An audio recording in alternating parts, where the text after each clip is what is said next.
তো আজকে একটা সত্যি ভূতের ঘটনা বলি।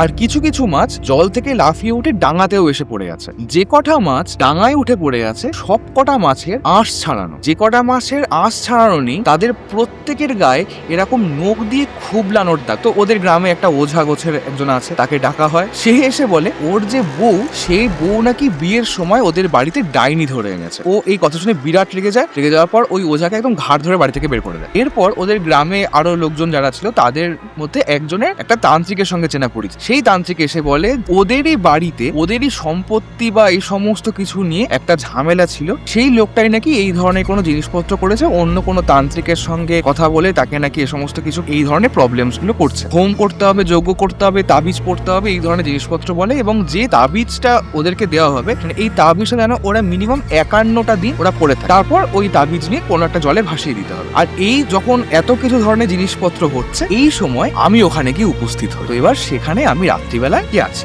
আমি আমার ওই বন্ধু আর ওই বন্ধু দাদা ওই কাঠের যে ঘরটা ছিল ওই কাঠের ঘরেই বসে আছে। রাতে তখন 2:30 বাজে। আমি নিজের চোখে দেখছি মানে ওদের যেখানে পুকুরটা শেষ তারপর থেকে অন্য লোকের জমি শুরু। এবার বিঘা বিঘা ধান জমি। আমি পরিষ্কার দেখতে পাচ্ছি যে একটা বিরাট বড় ফিগার ঠিক 3টে পা ফেলে পুরো জমিটা পার হয়ে যাচ্ছে। যে আমার নার্ভ খুব স্ট্রং, আমি এসব থেকে সোজা হনুমান চল্লিশা চালিয়ে দিয়েছি। আমার চোখের সামনে ঘটলো জিনিসটা। ঠিক যখন লাস্ট স্টেপটা ফেলে ও যখন পার হয়ে যায় পুরো জমিটা, আমার চোখের সামনে দিয়ে পুরো ভ্যানিশ মতো হয়ে গেল। মানে দেখো ভাই, ওই সময় আমার মাথায় অত বুদ্ধি আসেনি যে আমি গিয়ে ওটার ছবি তুলবো, ভিডিও করবো, এরকম টাইপের কোনো জিনিস। আর এটা ঘটছে আজ থেকে বেশ কিছু বছর পরে। মানে আমি তখন এই সমস্ত যে ঘটনাগুলো বলবো তোমাদেরকে, এই সমস্ত কিছু ভাবিও নি। পুরো চোখের সামনে জিনিসটা আমার একদম ভ্যানিশ হয়ে গেল। এরপর ওই দাদাটা আমাকে জানায় যেদিন থেকে ওই তাবিজটা ওকে দেওয়া হয়েছে, মানে ওদের ফ্যামিলি মেম্বার সবাইকে দেওয়া হয়েছে, সেই দিনের পর থেকে এরকম কোনো আওয়াজ বা কোনো কিছু হয়তো ওরা শুনতে পায় না। কিন্তু এই যে লোকটা এরকম 3টে স্টেপ ফেলে কয়েক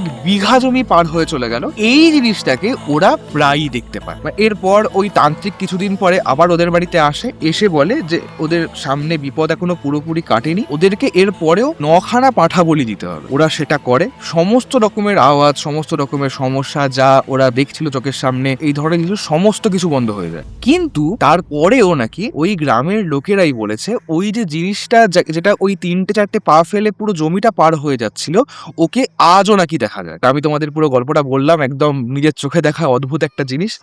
তোমরা কেমন লাগলো জানিও। আর তোমাদের জীবনে যদি এরকম কোনো ঘটনা থেকে থাকে প্লিজ আমাকে পাঠাও, আমি তোমাদের গল্প সবাইকে বলবো।